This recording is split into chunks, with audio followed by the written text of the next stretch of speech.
नमस्कार। आज हम चर्चा करेंगे वास्तु की 7 ऐसी एक्टिविटी अथवा तो 7 ऐसे उपाय जिनको यदि आप अपने घर में लागू करते हैं तो आपके घर की सकारात्मक ऊर्जा बढ़ना 100% तय है। जी हाँ मित्रों, पहला उपाय आपको करना है अपने घर के मुख्य द्वार पे।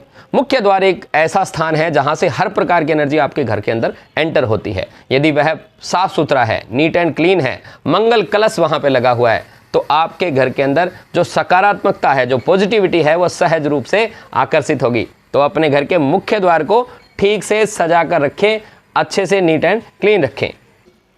दूसरी एक्टिविटी है रोजाना की जाने वाली पूजा। जी हाँ मित्रों, आपके घर के अंदर जो पूजा स्थान है वहाँ पर नित्य प्रतिदिन आपने गाय के घी का दीपक करना है। वहाँ पर धूप इत्यादि आप अवश्य प्रज्वलित करें और कुछ देर बैठ करके अपने इष्ट के साथ अपने दिल की बातें भी करें। आपका इष्ट ही आपको सबसे बड़ी सकारात्मक ऊर्जा देता है और जब आप ईश्वर से कनेक्ट होते हैं तो अपने आप को हर प्रकार की ऊर्जा से, सकारात्मक ऊर्जा से सरोबार पाते हैं। तो ध्यान रखना, रोजाना पूजा आपने अवश्य करनी है। तीसरा सोर्स होता है एनर्जी का भोजन।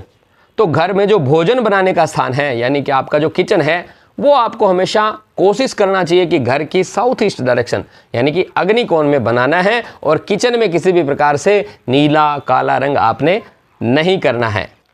चौथा उपाय है साउथ साउथ ईस्ट की डायरेक्शन को बैलेंस करना।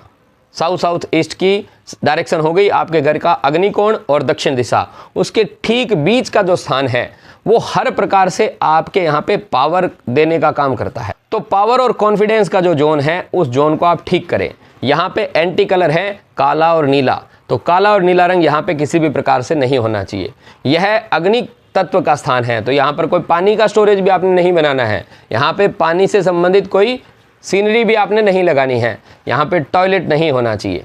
यदि ये चीज़ें हैं तो टॉयलेट को आप रेड कलर की पट्टी से ट्रीट कर सकते हैं। कलर को आपने रिमूव करना है, पेंटिंग है तो उसका स्थान बदल दीजिए। पांचवा उपाय, जैसे ही आप साउथ साउथ ईस्ट की डायरेक्शन को बैलेंस कर लेते हैं, बैलेंस करने का मतलब जो इम्बैलेंस मैंने बताया वो आपने दूर कर दिए।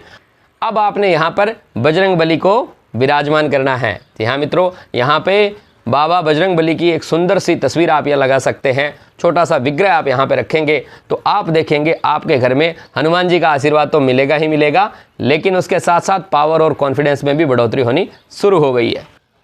छठा उपाय, घर के अंदर जो क्रैकिंग है मित्रों, जब आपके घर में नकारात्मकता आती है तो उसका एक लक्षण मैंने वीडियो में बताया था कि घर में दीवारों पे सीलन आना और क्रैकिंग आना शुरू हो जाता है। तो जितनी भी प्रकार की क्रैकिंग आपको घर में दीवारों में दिखाई दे रही है, उन सब क्रैकिंग को आपने फिल कर देना है। अच्छे से वहाँ पर मिस्त्री को बुला करके सीमेंट इत्यादि भरिए, क्रैकिंग को ठीक कीजिए। यह भी आपके घर में सकारात्मकता बढ़ाने का एक सबसे सुंदर और अच्छा उपाय है।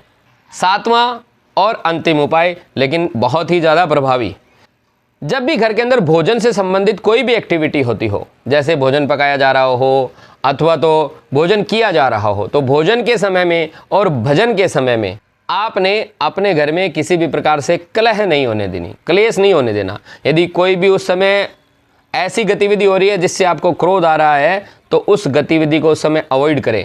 भोजन करने के बाद में, पूजा पाठ होने के बाद में तसल्ली से उस विषय पे चर्चा की जा सकती है।